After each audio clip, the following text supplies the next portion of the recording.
Happy New Year, one and all, from Portobello Catering, 400 East William David Parkway, corner of the I-10 Service Road in Metairie. It's sportsNOLAtv, final version of 2012. A little Auld Lang Syne, if you don't mind, strike up the band. Okay, maybe not. And a pleasant good evening to you. Ken Trahan, special time here, sportsNOLAtv coming at you. And again, Happy New Year to each and every one of you. Be safe, be smart as you embark upon whatever you're going to do this evening. Of course, sportsNOLAtv made possible through sportsNOLA.com and WHNO Television, and made possible by our outstanding panel, which includes our regulars, Brian Allee-Walsh of sportsNOLA.com. Happy New Year to you. Happy New Year, my friend, and I echo your comments, Kenny. I wish everyone a very, very happy and prosperous New Year. And I'll tell you what, I think we're the only 4 people around the NFL that have jobs right now, you know? The way they're dropping like flies. But anyway, it's good to be on the panel again. Do you have your resume out? It's always out there. Of course, former New Orleans Saints wide receiver Torrance Small with us per usual. And Torrance, Happy New Year to you. Happy New Year, Ken, and Happy New Year to all out there. Talking about Black Friday, what about a Black Monday? It's a lot of availability out there. New Year can start off for a lot of good coaches that's out that way. Hope you find, hope you land. Happy New Year's. Attaboy. And our special guest here this evening is another former New Orleans Saint, played for the Saints for 8 seasons. Came in 1982 as a second-round draft pick out of Missouri, Mizzou, a Tiger, and he had an outstanding career with the Saints, including a Pro Bowl appearance for the 1987 season. He is former Saints guard, center, whatever else they needed him to do. Right. Brad Edelman. Hey, Brad. Hey, good to be with all you guys. Good to be with. Happy New Year to everybody. Happy holidays. You guys brought me in because you needed somebody who could relate to a team having their season end well before the season was over, right? What's up with that? Now I can relate. Well, of course, most of my seasons, I was fortunate to go to one playoff game, but most of my seasons ended before with the Saints. Yep. And we were well done before the playoffs rolled around. So that's why I'm here today. Thank you so much. He's got a real comfort zone about what's happening right now, unfortunately. But he had some good years as well. Stay tuned for that. When we return in just a moment, we'll break down the Saints and the Panthers with the highlights on WHNO Channel 20.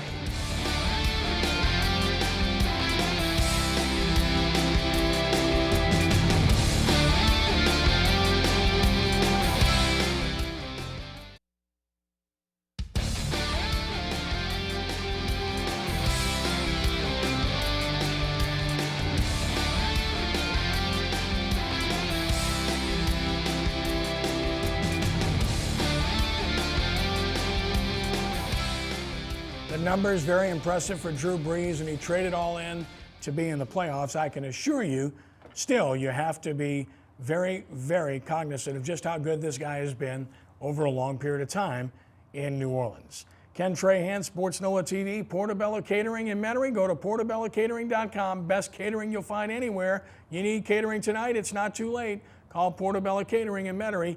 It's a great place for your weddings, for any party or otherwise, Portobello Catering. Well, the Saints, they catered to Carolina yesterday. Basically, just laid it out on a platter and said, take it if you're hungry. And the Panthers were, and they ate very, very liberally, I might add. And as a result, the Saints finished 7-9 for the first time since 2007. Set a record for the most yards allowed in a season. And Brian, as you look at this game, I don't think that the Saints were not ready to play. I think they were ready to play. I think Carolina was ready to play. And the Saints had themselves in a great position with an 11-point lead. Looks like they're going to get the ball back on a fumble recovery. And frankly, I think there was a blown call and a blown second part of that call that really changed things. That said, as Joe Vitz said, rightfully so after the game, you got to keep playing. And it's like the air came out of the balloon and they never recovered after that. I agree totally. And you know, and you guys, our panelists, know this, that they're professionals, and you're going to face adversity in a game, in a season, and certainly this team has faced a lot of adversity.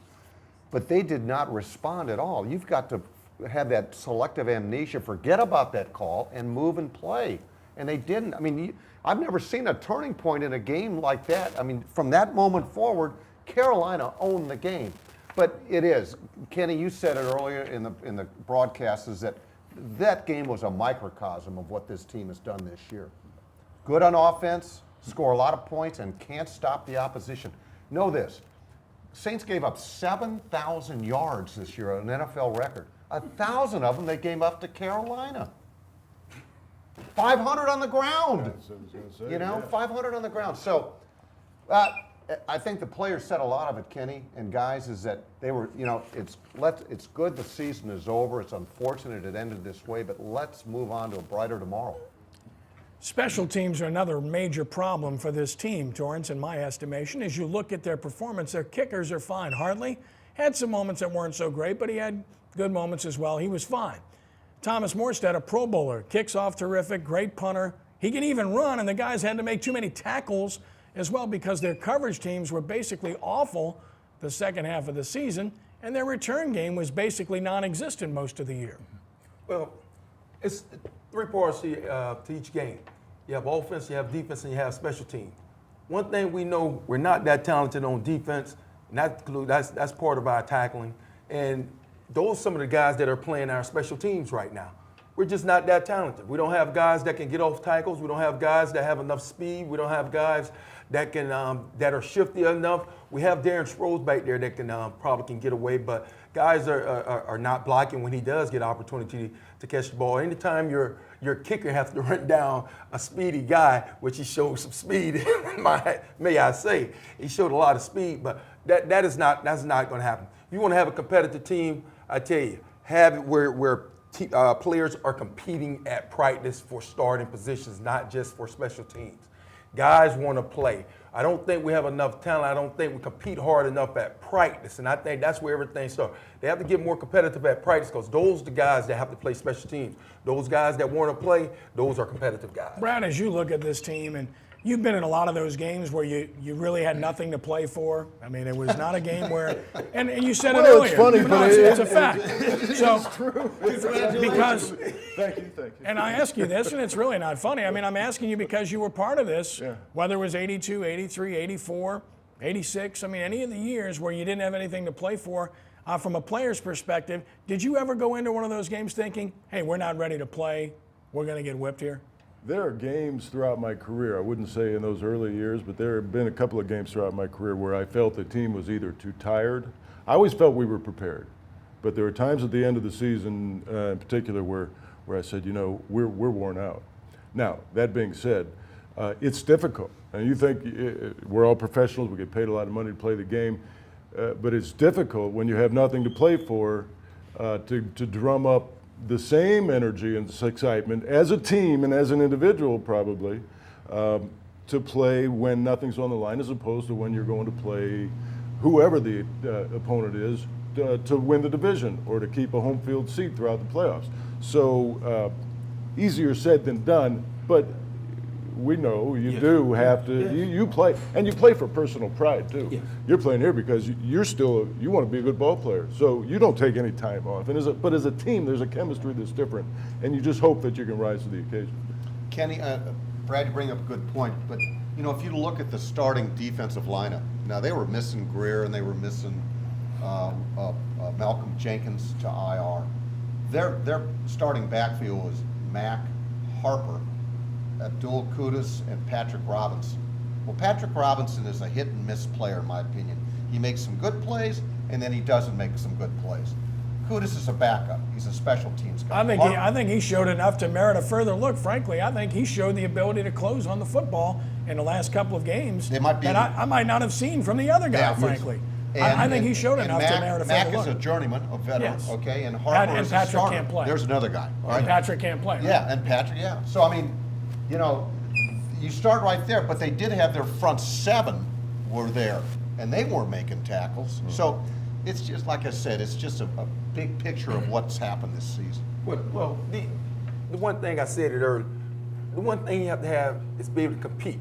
When you don't have energy, that energy to play, the one thing we know as a professional player, we compete, we fight. If you don't have that competition, guys that start don't have nobody back there pushing them, they don't play with that same competitive edge. And that's when you bring some guys that can push the guys in front, and that's when you bring competition. That's when you'll find yourself having a great team. When I played with the Patriots, Belichick made sure we competed at practice. Well, Brad, you were a number 2 draft pick, and you've got to hit on those early round picks. And We've talked about a few guys here, Robinson, Jenkins. They're not busts. They just don't play like the picks that they were, first-round picks. The same is true of Cedric Ellis. And you can look at the other number 1 picks that they've had. Saints have invested a lot in number 1 picks, in particular on defense, and they just haven't shown the ability to identify guys on that side of the ball that are worth the investments that they're making.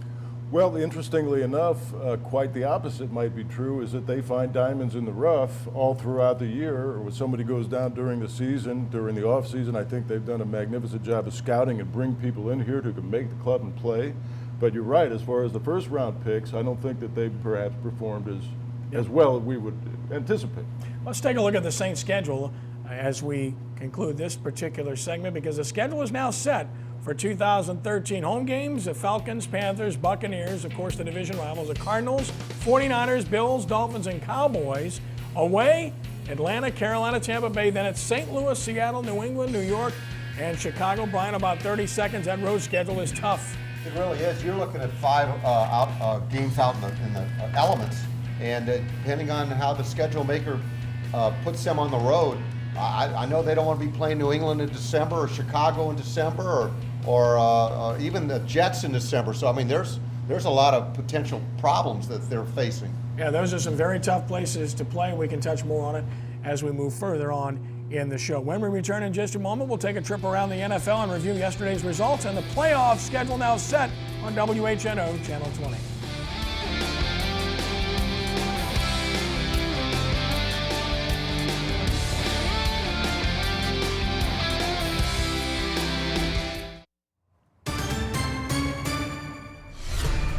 Time for our Sports NOLA trivia question of the evening, and this involves the kicking game. Thomas Morstead led the NFC in punting this season with a 50.1 average.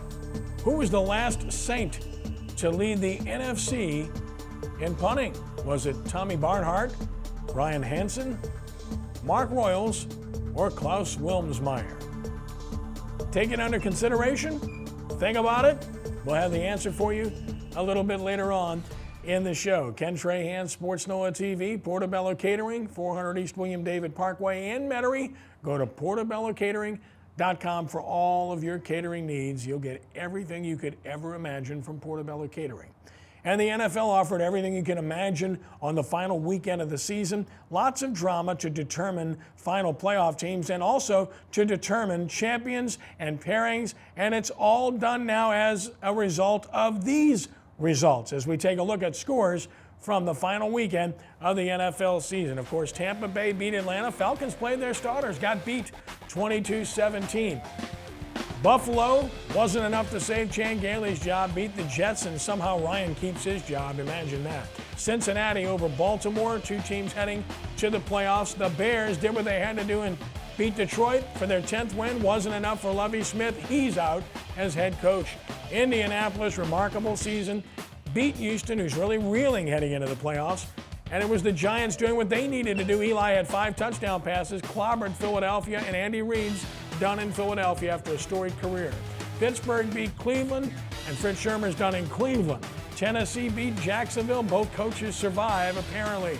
Denver, 11 straight, clobbered Kansas City 38-3, and Romeo Crennel is done. Minnesota in the best game of the day beat Green Bay 37-34 in a thriller. Adrian Peterson comes close. More on that coming up. And they'll play each other next week, by the way. New England shut out Miami 28-0 as they roll on. And San Diego beat Oakland 24-21, but Norv Turner apparently is out in San Diego as well. Seattle scored late, beat the pesky Rams 20-13. San Francisco defeats Arizona. And then on the Sunday night affair, Washington wins the NFC East. They beat Dallas 28-18 and finish off a remarkable streak in the second half of the season to win the division. So as a result of those results, Brian, what really caught your eye on the final weekend of the NFL season? 3 things. One, I'd like to thank the NFL schedule maker for doing a good job of making some meaningful games down the stretch on the final weekend of the regular season. Kudos. Secondly, Minnesota did such a great job down the stretch. I did not think that they were 6-6, and they win 4 of their last 6. And they beat Chicago, Green Bay, at Houston. Houston, to me, is the most surprising team as we get ready for the playoffs. They lose 2 at home, back-to-back. to Indianapolis. The Colts are a good team, but where is this Texan team coming from, Kenny?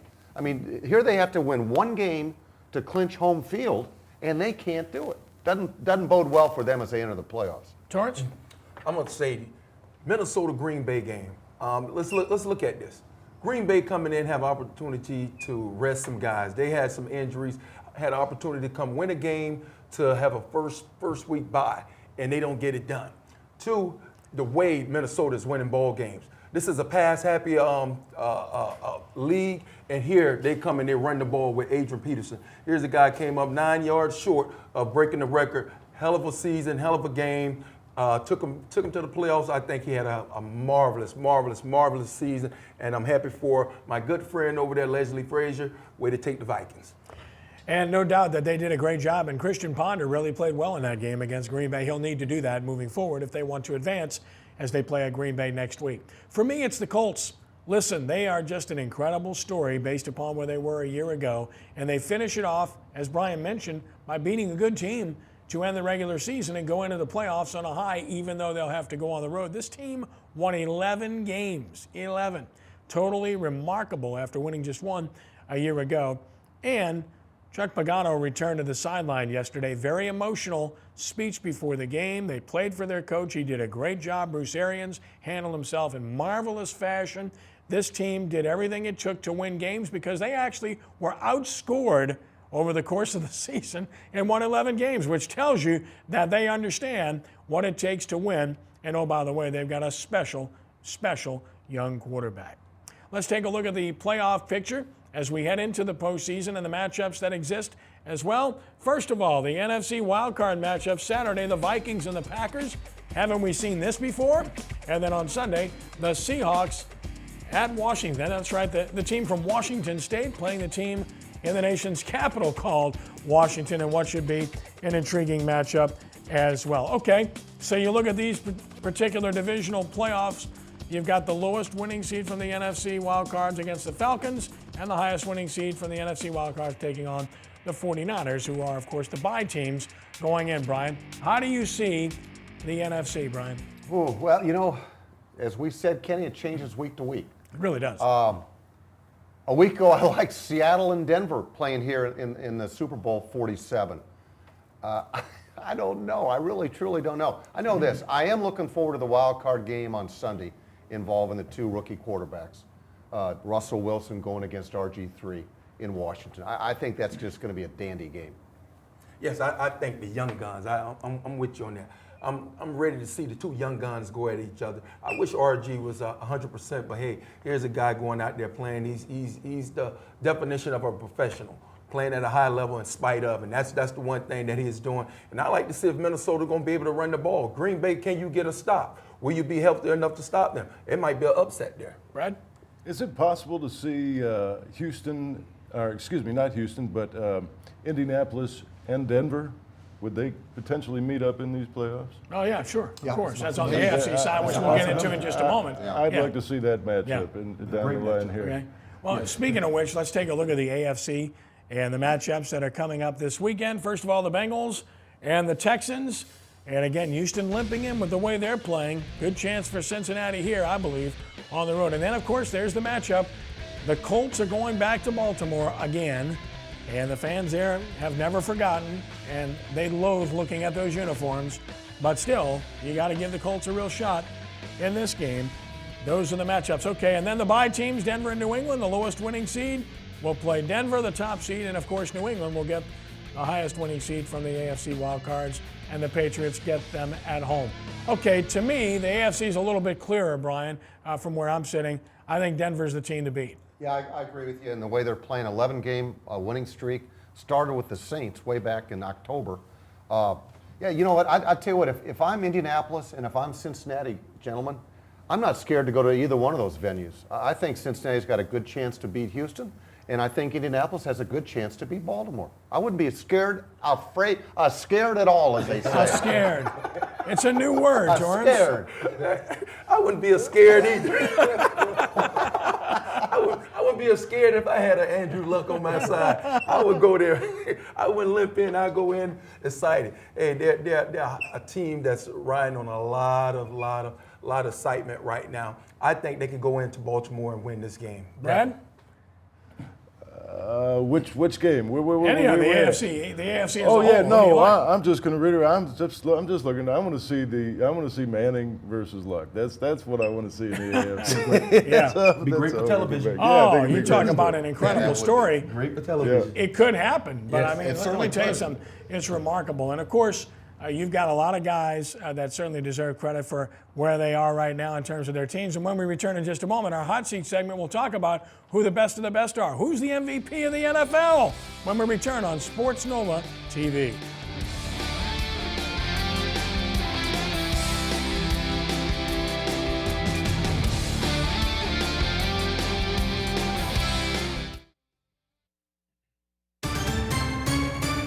Our Sports NOLA trivia question of the evening surrounds punters. Thomas Morstead led the NFC in punting this season with a 50.1 per punt average. Who was the last Saint to lead the NFC in punting? Good choices, good punters. The correct answer is Mark Royals. So Royals got it done, and it would have been easy to guess Hansen or Barnhart in particular, but Mark Royals led the NFC in punting. So there's your answer to our trivia question as we continue from Portobello Catering in Metairie. Happy New Year's Eve, one and all, and Happy New Year to each and every one of you. Time now for our hot seat segment where we place Brian Allee-Walsh on the hot seat with a hot topic of the day. Who is the most valuable player in the NFL? Brian, the floor is yours. Thank you, sir. The last time of the 2012 year. I'll tell you what, if you can split the MVP vote like they did back in 2003 or 4, McNair and Peyton Manning, when McNair was with Tennessee and Manning was with Indianapolis. If you can split the MVP vote for those two, I don't see any reason why you can't split it for Peyton Manning again in Denver and Adrian Peterson in Minnesota. That said, if I had to not split a vote, I would give it to AP, and here's why. I have not seen a team go so far on the back of a running back as it in recent memory as it has with Adrian Peterson. Christian Ponder has only come to life the last month or so, 2 or 3 weeks perhaps. They've missed Percy Harvin. This was a team for the last month because of injuries. He's gone. This was a team that nobody expected to reach the postseason. And here they have Adrian Peterson coming back barely a year after just major reconstructive knee surgery. And all he did was challenge Eric Dickerson's age-old record for most rushing yards in a season. And he got that close to breaking the record. And I think everybody wanted to see him break that record. If I had to cast one vote, it would be for Adrian Peterson because everybody was geared to stop Adrian Peterson, and all he did was challenge one of the most amazing rushing records in pro football. Wouldn't be mad at you. Great choice. Like you say, if they can split it, I think it should be split. But if I have to take a vote, I'm going to take Peyton Manning. Good. Yes, I had opportunity to play with this guy, and for a guy to sit out a whole season, not only just sit out a whole season, he had to still doesn't have the strength that he once had before to throw a ball, but still has the smarts upstairs to know who to throw the ball to and still have the timing and all. Still, he comes out and played, didn't miss a beat. Here's a team that started off, if I'm not mistaken, they started off 2-3 and finished up 11 straight wins. This guy took this team 11 straight wins. I think that's something to talk about. Here's a guy, not only he's a Pro Bowler, totally, after all the Tebow stuff, after all the Tebow hype, if you ever had a guy had to come into Denver and have people to forget about Tebow, they picked the right guy, and Peyton Manning. A true high character guy, excellent player, one of the top at his position, probably can go down one of the greatest players once he's finished this game with the way he's playing now. But here's a guy, I set out a full year to be able to come back and play at the level he's playing. I have to give him the MVP. Brad? I can make both of those arguments for each of those guys. I would say that they both carry the franchise on their back. They're both phenomenal players. I would personally vote for AP just because they're both comeback stories, so they're similar in that nature. But I would go for AP just because of the remarkable comeback that he had, and Manning's been there before.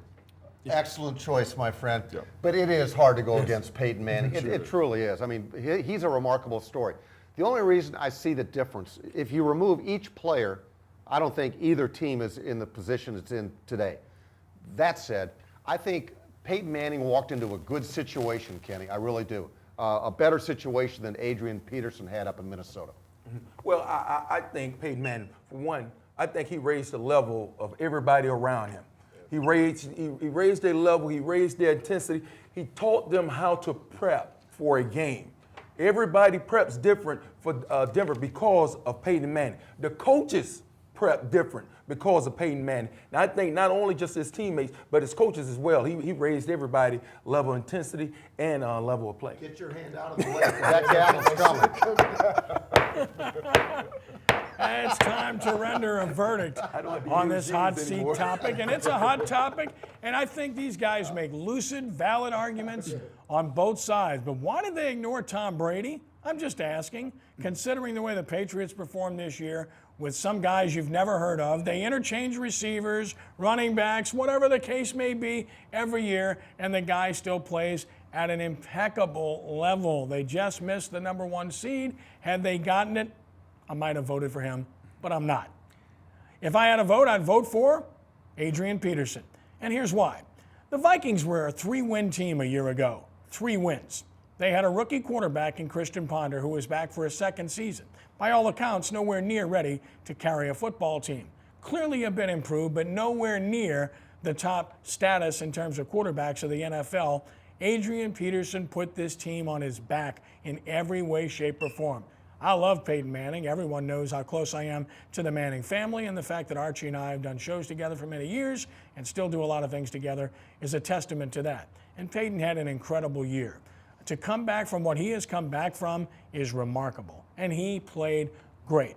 But the last time I checked, Tim Tebow led the Denver Broncos to the playoffs a year ago, and oh, by the way, won a playoff game.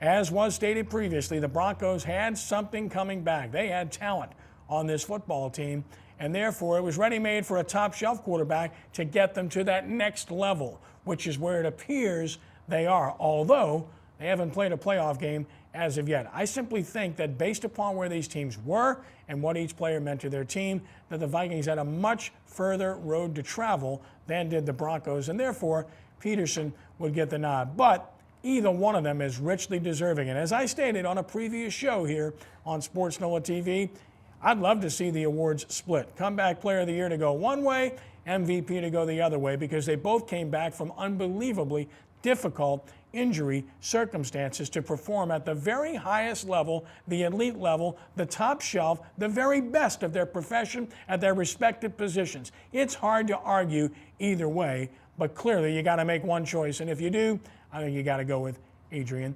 Peterson. We'll return in just a moment to take a look at bowl game action as SportsNOLAtv continues.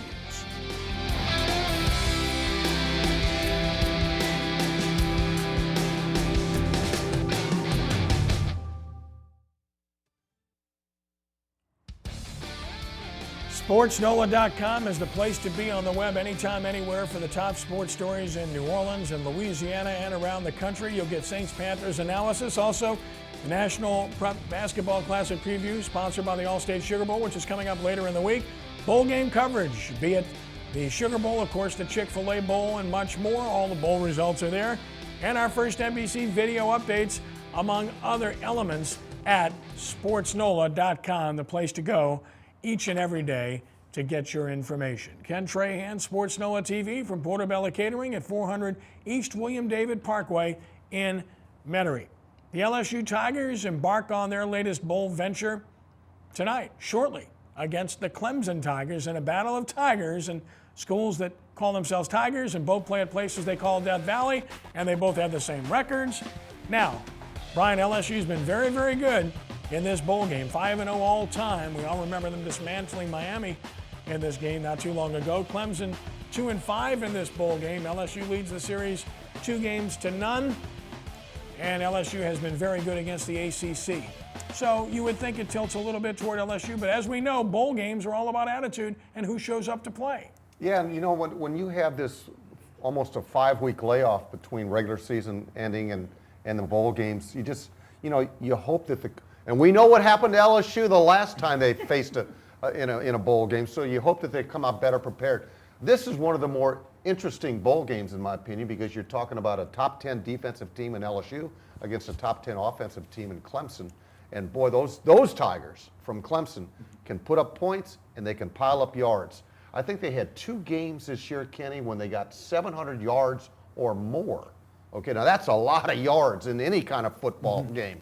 So I'm expecting a really entertaining game. Yeah. I don't know how Clemson's going to match up with these guys for us up front. You know, in the SEC, big guys, big linemen, D ends, D tackles, and offensive linemen is pretty big in SEC. But I know skill-wise, Clemson's going to be able to run with them. They definitely have some speeds. They definitely have some athletes out there, and I think LSU need to be have all their X's and O's in proper order. Hopefully they don't come out like they did flat against Alabama, not able to adjust and everything. They need to be ready. This is a very talented team. Brad, you were part of a bowl team that beat LSU back in the day at Missouri, so you know a little bit about bowl games, and it does come down to attitude to a large degree and how much you want to play. Oftentimes we see teams that want to be there, teams that really just went for the trip.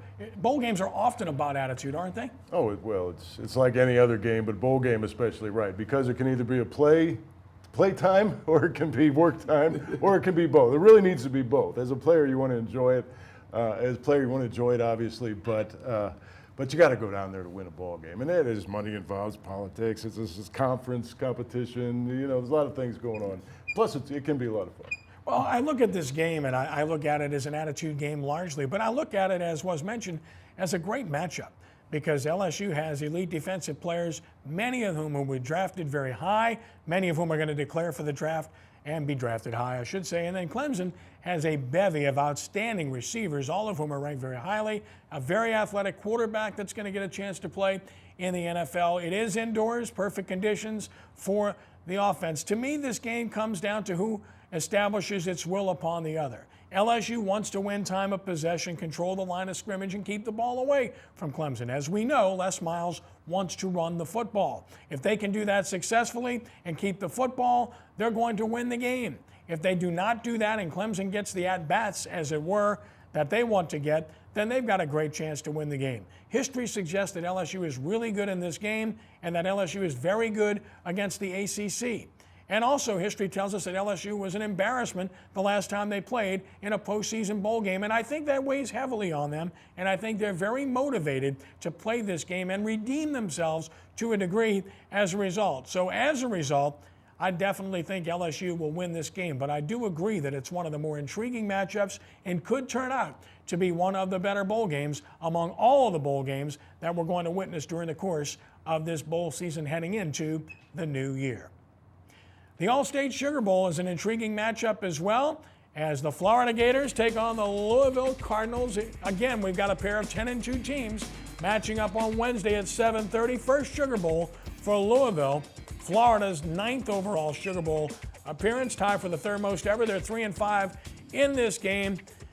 And Brian, we look at this matchup, you gotta like the SEC. First-time participant in Louisville, a former Florida assistant coach, and a coach that's had some distractions as you look at what's happened from the standpoint of trying to be kept away from the media because of something that happened off the field about 1.5 years ago. You know, I hope that this game kind of gets the respect that it should nationally, and I'm not sure it has. Florida is one of those SEC teams that is kind of drifted in. It's a top-ranked team, and I'm glad they're here, and I hope that they represent the conference well. I think they will. But this is all about, as we mentioned earlier in this, it's all about attitude. How do you approach this game? You know, really, in the grand scheme of things, it's just another bowl game, BCS bowl game, but it's just another game. Both teams, I think, are coming here to play well and represent their conferences. Yes, I think they both, you know, you come and you want to win, you want to play great, But this is going to be a tough game for Louisville. I'm just, you're coming to the mighty SEC, you're coming to the Sugar Bowl where the SEC plays at, and here you're coming against a Florida team that is great at running the ball. Big up front, great at running the ball, athletes, and a very tough, stingy defense. I don't think they have much. I like the storyline that they have to it with the old Charlie Strong coming and playing his old team and all, but I just don't think they have enough to play against Florida. Well, Brad, Missouri is now a member of the SEC, so I'm sure you're an SEC guy now when it comes to these matchups. LSU, SEC, Florida, SEC. Seriously, I know you respect the SEC, and I guess you probably like Florida in this matchup. I do. And Florida, well, Missouri actually played Florida tough early in this year. They did. Yes. And I would like to see Louisville do the same thing. And there's no reason Louisville couldn't go out there and with the right attitude, we've been talking about, have a good game and actually take Florida on. But I have a lot of respect for the SEC. I think it was a great move for Missouri to move down there. You got to be big, you got to be nimble, and you got to be tough to play in the SEC football. And Brian, as you look at both of these games, LSU sold just over 10,000 tickets, Clemson just under 10,000, Florida under 10,000, Louisville under 10,000. These bowl games have been rendered just useless in the minds of fans to a degree who just don't seem to want to support these games, which is really unfortunate. I'm glad you brought that up because I really think the Sugar Bowl, it's one of those years. It's always good to have the national championship game. We understand that. That's gonna bring people in national interest. But it's these, and the Sugar Bowl is one of the major bowls, and yet I still don't. It hasn't gotten that attention because it's not considered a major bowl right now. I mean, with the two teams that are coming here. Which and doesn't make any sense considering Florida is the third best team in the country based upon power rankings. Yeah, absolutely. They could easily be playing for the national championship. Absolutely, and we haven't even talked about some of the other games, but the Cotton Bowl and the Orange Bowl and stuff like that. But those are interesting matchups as well. Yeah, here's my take on it. Florida's going to win the game unless they don't show up. It's that simple because they are so good on defense. They run to the ball as well as any team in the country. They went to Texas A&M and held them to 17 and beat them. They held LSU to 6 points and beat them. They played a hellacious schedule, and their defense was superb every step of the way, even when their offense stumbled from time to time. And I just think defensively they're too good. They run too well, and they're too good. I cannot see Louisville doing much damage against them in this game. Therefore, I definitely like Florida to emerge victorious in the All-State Sugar Bowl.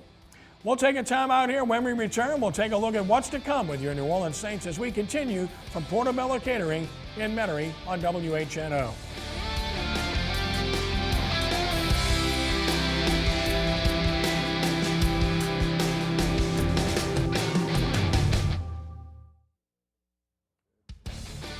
Portobello Catering at 400 East William David Parkway in Metairie. Go to portobellocatering.com to get the menus, find out what you can order for your function, your wedding, anything you want. Portobello Catering has it. Call 833-2120 for more information on Portobello Catering. Thanks to Loy Ernst, Lacey Arbo, and our great friends at Portobello for supporting our show. Ken Trahan, sportsNOLAtv. Happy New Year, one and all. So the Saints move forward. Sean Payton will return. It appears not until after the Super Bowl, unless something is amended. Brian, what primary change would you make if you were the head coach of the New Orleans Saints heading into the 2013 season? Well, they've taken care of job one, and that was to get Sean Payton back under contract. That's a major, major move, especially when you look at the coaches that were out on Black Friday. That said, and this is Captain Obvious here, but they need to go upgrade their defense. And particularly, I think, in the back end, and I think at linebacker. Those are positions they still need to address. They've tried to, and they haven't successfully done it. Torrance? Well, the way I see it, top thing is always Sean Payton coming back. The next thing for me is D-line. We have to upgrade the D-line. I think if you can get some pressure on the quarterback, it'll help where you lack at in the defensive back, in your safeties and your corners. It can help. Pressure on the quarterback can always help out. I think they did a pretty good job with going out and getting Lofton, some of the linebackers and all. I just think we need to beef up a little bit on that defensive line, get some speed rushing in there. Brad? Yeah, I need to see a pass rush also. I mean, I think that's something we've been lacking to a large degree for the last couple of years, but we need some solid movement up the field. It's going to help, like Ty said, our defensive backfield all the way around. Offense looks great. A little work on special teams, and we still got a pretty good club to move forward. I think you're looking at a team that's going to have a lot of cap casualties because of their cap number right now, and the defensive side has plenty of those. Vilma, Ellis, Shanley, Smith possible, Henderson certainly possible as well. Saints do need another wide receiver. Brad Edelman, it's been great to have you with us, my friend. Happy New Year to you. And to you guys. All right, buddy. Pleasure to be with Brian, you it's all. always a pleasure. Happy New Year to you and yours. Yes. Torrance, God bless you, Same my to you, friend. buddy. Want to thank Adam and Lenny and the entire crew at sportsNOLAtv. Ken Trahan saying thanks for joining us. Be a good sport, and God bless you one and all. Rounding third and heading home. So long.